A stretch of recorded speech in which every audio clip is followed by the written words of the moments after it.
সুপ্রিয় শিক্ষার্থী, আশা করি তোমরা সবাই ভালো আছো, সুস্থ আছো এবং নিরাপদে আছো।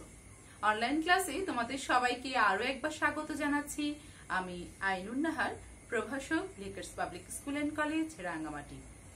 সুপ্রিয় শিক্ষার্থী, আমরা ব্যবসায়ী সংগঠন ও ব্যবস্থাপনা প্রথম পত্র অষ্টম অধ্যায় ব্যবসায়ের আইনগত দিক নিয়ে আলোচনা করছিলাম। এই টপিকস থেকে এই অধ্যায়ের যতগুলো টপিকস আছে সবগুলো টপিকস আমি তোমাদেরকে বুঝিয়ে দেওয়ার চেষ্টা করেছি। এই অধ্যায় থেকে এখন আজকে আমি তোমাদেরকে কিছু প্রশ্ন বুঝিয়ে দেওয়ার চেষ্টা করব, যে এই প্রশ্নগুলো বিভিন্ন বোর্ডে প্রায় আসতে দেখা যায় এবং একই সাথে একটা সৃজনশীল প্রশ্নের উত্তরও কিভাবে ধরতে হয়, কিভাবে লিখতে হয় সেই ব্যাপারও একটু করে বর্ণনা করব। আমার সাথেই থাকবে। চলো তাহলে আমরা মূল ক্লাসে যাই।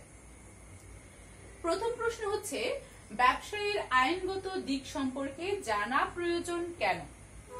এটা আমরা ব্যবসায়ের আইনগত দিক একদম প্রথম টপিকসে আলোচনা করেছিলাম। তারপরও বলছি যে একটা ব্যবসায়ের যখনই বৈধতার বিষয় আসে তখনই ব্যবসায়ের আইনগত দিকটা পরিষ্কার হওয়া প্রয়োজন।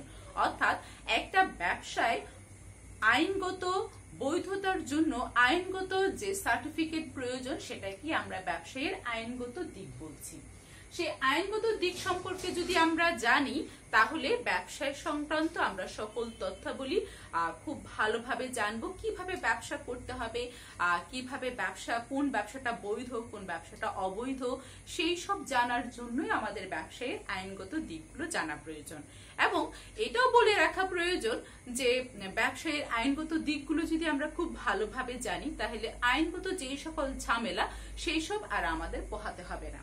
যদি আমরা না জানি তাহলে ভুলে হয়তো অনেক বিষয়গুলো আমরা হয়তো ভুলে অনেক কাজ হয়তো করে ফেলতে পারি, যেটা পরবর্তীতে আইনগত ঝামেলার সৃষ্টি করতে পারে।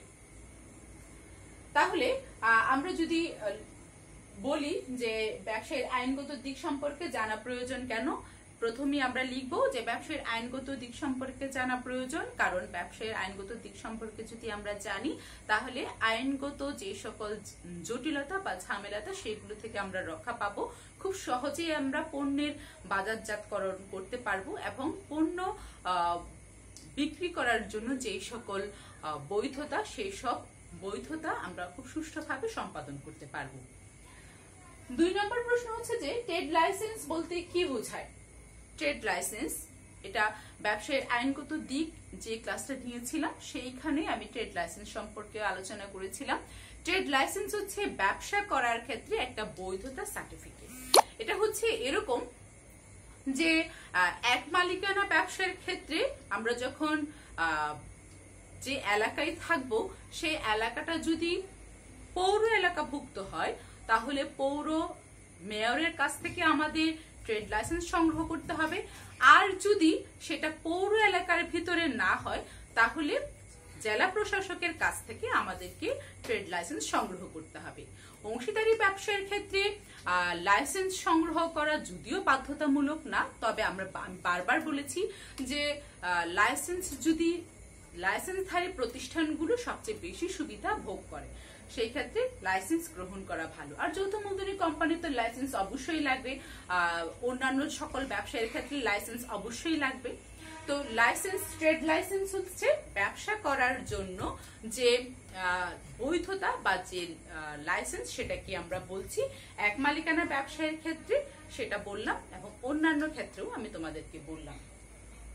3 নম্বর প্রশ্নে আমরা যাই, কপিরাইট বলতে কি বোঝায়?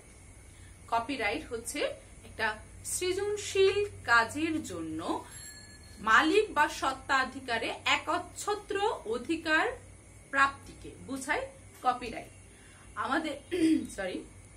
কপিরাইট হচ্ছে যে সৃজনশীল কাজটা অর্থাৎ গল্প, উপন্যাস, নাটক বা চিত্রকর্ম বা অন্য যেই কোনো কিছু যখন যে লেখক বা যে প্রকাশক করছে বা যে চিত্রশিল্পীটা তৈরি করছে তার সাথে সরকারের একটা চুক্তিবদ্ধ সম্পর্ক, অর্থাৎ এটাকে আমরা একটা চুক্তিবদ্ধ সম্পর্কের কথা বলতে পারবো।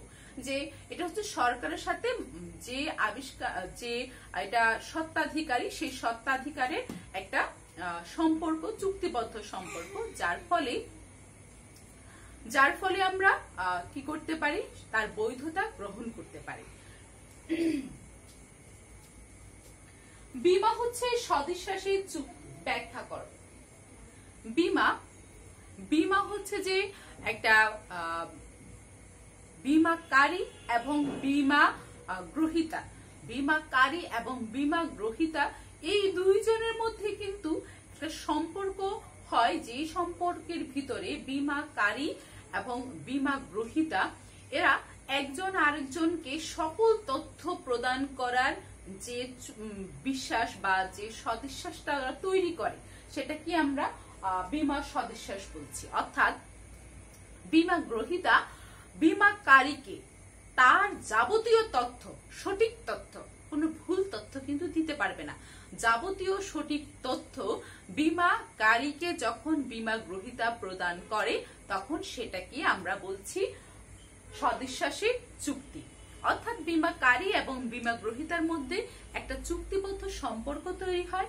সেই চুক্তিবদ্ধ সম্পর্কের ভিতরে বীমা গ্রহীতা বীমাকারীকে তার সকল তথ্যাবলী সঠিকভাবে প্রদান করাকে বলছে সদিচ্ছাসী চুক্তি। তারপর বলছে 5 নাম্বার, আইএসও এর গুরুত্ব আলোচনা করো। আইএসও এর গুরুত্ব এর আগের ক্লাসেও আমি তোমাদেরকে বলেছি যে আন্তর্জাতিক মান নিয়ন্ত্রণকারী সংস্থা, এটি শুধুমাত্র যে আন্তর্জাতিকভাবে পণ্যের মান নিয়ন্ত্রণ করে তা না, একটা আইএসও সনদপ্রাপ্ত যদি একটা পণ্য হয় সেই পণ্যের সুনাম অনেক বেশি বৃদ্ধি পায়, আবার ভোক্তারাও সেই পণ্যের প্রতি অনেক বেশি আস্থা এবং বিশ্বাস রাখে, যার ফলে ভোক্তা এবং উৎপাদনকারী তাদের দুজনেরই কিন্তু একটা সুবিধা হয়। আইএসও একটা নির্দিষ্ট পণ্যের জন্য একটা নির্দিষ্ট মানদণ্ড তৈরি করে রাখে, সেই মানদণ্ড অনুসারে যদি পণ্যটা মানদণ্ড অনুযায়ী যদি হয় তাহলে সেটা তখন আইএসও সনদপ্রাপ্ত হয়। এই আইএসও সনদপ্রাপ্তর ফলে ব্যবসায়ীরা বা উৎপাদনকারী প্রতিষ্ঠান আবার একই সাথে ভোক্তা সকলেই লাভবান হয়। ভোক্তারা তাদের পণ্যের নিশ্চয়তা পায়, ভেজাল থেকে তারা নিজেদের পণ্য সঠিক পণ্যটা ক্রয় করে ভোগ করার সুবিধাটা পায়, আবার উৎপাদনকারী সে খুব সহজে বাজার দখল করতে পারে, খুব সহজে মুনাফা অর্জন করতে পারে, প্রতিযোগিতায় টিকে থাকার সুযোগটা তার অনেক বেশি হয়। সেক্ষেত্রে আইএসওর গুরুত্ব অপরিসীম। 6 নম্বর প্রশ্ন হচ্ছে বিএসটিআই এর কাজ কি, ব্যাখ্যা করো। বিএসটিআই এর কাজ, বিএসটিআই হচ্ছে বাংলাদেশ মান নিয়ন্ত্রণকারী একটা সংস্থা বা প্রতিষ্ঠান, যেটি বাংলাদেশে উৎপাদিত পণ্যগুলোর মান নির্ধারণ করে এবং সেই পণ্যগুলোর মান যথাযথ আছে কিনা পণ্যের মানগুলো পরীক্ষা করে এবং পণ্যের মান নিয়ন্ত্রণও করে, পণ্যের মান নির্ধারণ করে, নিয়ন্ত্রণ করে এবং পরীক্ষা করে। তিনটা কাজে কিন্তু বিএসটিআই করে এবং একই সাথে পণ্যের ট্রেডমার্কও কিন্তু বিএসটিআই এর মাধ্যমেই হয়। বিএসটিআই পণ্যের যে ট্রেডমার্ক সেটা সকল পণ্যের প্রতিষ্ঠানগুলো মেনে চলতে বাধ্য করে। তাহলে বিএসটিআই এর কাজ হচ্ছে পণ্যের মান নিয়ন্ত্রণ করা, সেই পণ্যের মানগুলো, যে পণ্যের মানগুলো বাজারে আছে সেগুলো যথাযথ ঠিক আছে কিনা সেটাও দেখে, আবার একই সাথে পণ্যগুলোকে পরীক্ষা করে যে এগুলো কোনো ভেজাল আছে কিনা বা এটা স্বাস্থ্যসম্মত কিনা, এটা পরিবেশ বিরোধী কিনা, এই সকল যাবতীয় জিনিসগুলো বিএসটিআই করে। তারপর বিএসটিআই সেই সকল কাজগুলো যদি সুসম্পন্ন হয় তখন বিএসটিআই সেই পণ্যটা বাজারজাতকরণ করার অনুমতি প্রদান করে। এই অধ্যায় থেকে মোটামুটি অনুধাবনমূলক প্রশ্ন এই কয়টা যদি তোমরা পড়ো আশা করছি পাবে। এই প্রশ্নগুলো বিভিন্ন সালে বিভিন্ন পরীক্ষায় আসছে, বিভিন্ন বোর্ডে। এইবার আমি তোমাদেরকে একটা সৃজনশীল প্রশ্ন দিচ্ছি।